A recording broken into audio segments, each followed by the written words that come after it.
నివసించు దేశంలో నీవు దీర్ఘాయుష్మంతుడు అయినట్లు నీ తండ్రిని తల్లిని ఏం చేయాలి?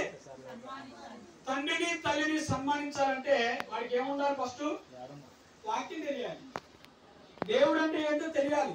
ఏమండి, నేను ఒక మాట చెప్తూ ఉన్నాను మీకు, ఎంత చదువు నేర్పించు, ఎంత పెద్ద ఉద్యోగమైనా చేయి, లేకపోతే ఒక జిల్లాకి కలెక్టర్ అయినా కానీ, లేకపోతే ఒక మండలానికి ఎంఆర్ఓ, లేకపోతే ఇంకా ఏదైనా చదివించు, ఏదైనా వాడికి ఇప్పించు, కానీ దేవుని వాక్యం కనుక లేకపోతే వాడు ఎందుకు పనికిరాడు.